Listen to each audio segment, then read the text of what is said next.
Pani predsedajúca, dovolte mi, aby som sa aj ja zapojila do rozpravy a diskusie o vyslovenej nedôvere ministerke zdravotníctva.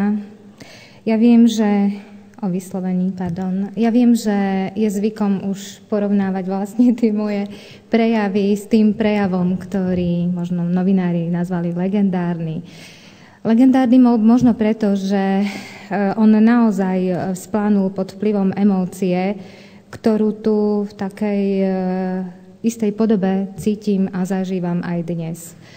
Aj dnes mi búši srdce a ja neviem, nakoľko toto moje srdce búši a vibruje pod vplyvom toho, že som unavená, lebo tu rokujeme vo večerných hodinách, nakoľko mi toto moje srdce búši, pretože mám trému, nie som zvyknutá takto verejne vystupovať pred toľkým obecenstvom, alebo mi moje srdce búši preto, že sa opakovane sa nezhoduje s tým, akým spôsobom je riadené nielen ministerstvo zdravotníctva a táto oblasť, ale ako je riadená celá spoločnosť.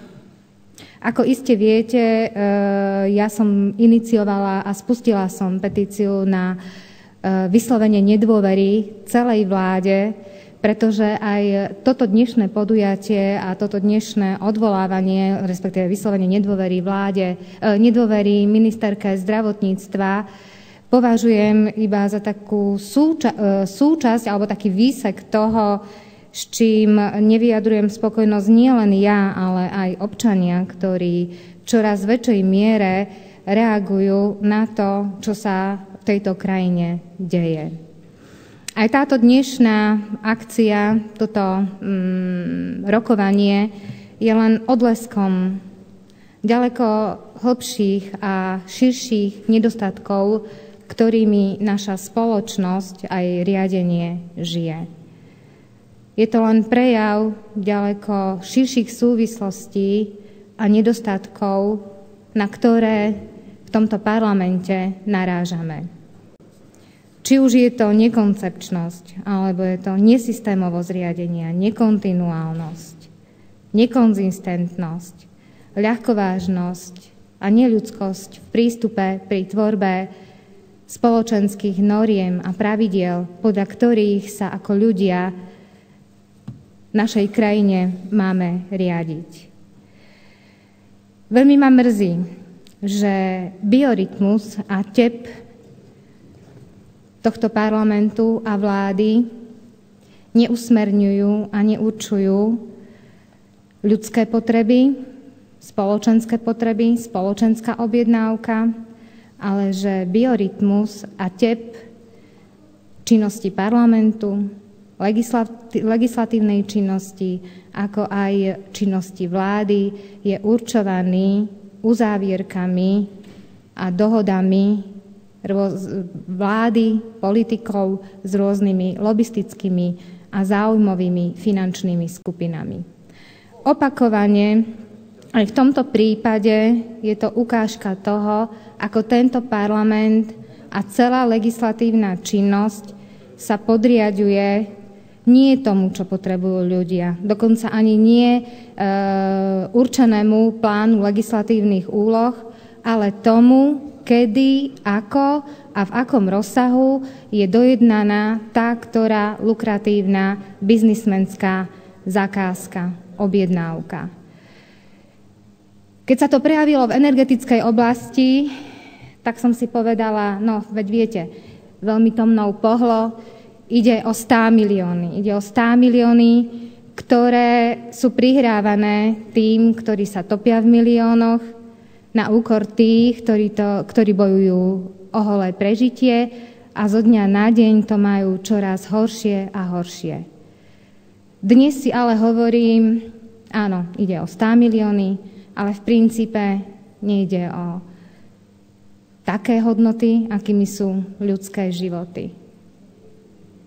To, že stratíme 100 miliónové čiastky a to, že mi táto sociálna vláda nevie zodpovedať, ako mám rozumieť tomuto prístupu solidarizácie spoločnosti, mi dnes, ako sledujem túto rozprávu, až tak nevadí, ak si uvedomím, že kvôli nekompatibilite vykonaných uzávierok biznismenských dohôd v takej oblasti, ako je zabezpečovanie zdravotníckej služby, tentokrát ide o stratu ľudských životov. Na zlyhanie vlády, na objednávku, na to, ako je nastavený parlament, dnes doplácajú ľudia svojimi životmi. A s týmto sa, vážení poslanci Smeru, vážená pani ministerka, ja naozaj nedokážem vyrovnať. Prosím vás pekne, povedzte mi, dajte mi recept, ako sa mám s týmto zmieriť. Čo mám ja v tejto situácii ako poslanec, ktorému to nie je jedno, že v tejto krajine sa strácajú 100 miliónové čiastky, že sa prihádzajú tým, ktorým sa topia v miliónoch na úkor tých, ktorým sa zbedačuje a stále zhoršuje ich život. Ako sa ja mám s tým zmieriť, že vďaka nekompatibilite uzávierok rôznych lukratívnych biznismenských dohôd dnes ľudia prichádzajú o ľudské životy. Pani ministerka, vysvetlite mi to, lebo ja tomu nerozumiem. A v tomto ja už vidím naozaj systémovú vadu, pretože to nie je prvýkrát, kedy je iniciované mimoriadne rokovanie parlamentu o vyslovení nedôvery jednotlivým ministrom, či to bol segment vojenského spravodajstva, alebo to bola justícia, posledne to bola energetika, dnes je to zdravotníctvo. Toto už je systémová vada a ja stále budem apelovať, počiarkovať a zdôrazňovať potrebu znovu navrátenia správneho riadenia parlamentu. Parlament nie je obchodná komora. Vláda nesmie byť slúžkou vplyvu a moci finančných a rôznych záujmových lobistických skupín. Korupcia nie je pracovnou metódou. Politika nie je obchodom. Dôrazne vás vyzývam, aby ste sa nad príčinou toho celého kolotoča odvolávaní a nespokojnosti ľudí s súčasným riadením štátu, aby ste sa nad týmto zamysleli a otočili riadenie parlamentu na tú formu a ten obsah, akú si zaslúži. Parlament má primárne slúžiť spoločenským záujmom.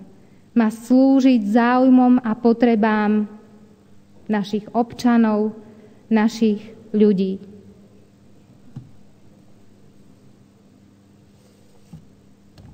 Dokedy tomu tak nebude, ja si myslím, že nebudeme ako poslanci, ako parlament a ako vláda požívať žiaden občiansky rešpekt ani autoritu. Možno v prípade stratových miliónov, ktoré budú smerovať lobistickým skupinám, prichádza rozpočet o rozvojové možnosti a impulzy do malého, stredného a mikropodnikania. V prípade tejto kauzy dochádza v prípade jednej rodiny o stratu mamy, možno dobrej manželky, dcéry, kolegyne alebo aj dobrej priateľky. Tak, ako to povedal pán Galko. Pani ministerka, vo vašom prednese a prejave bolo všetko.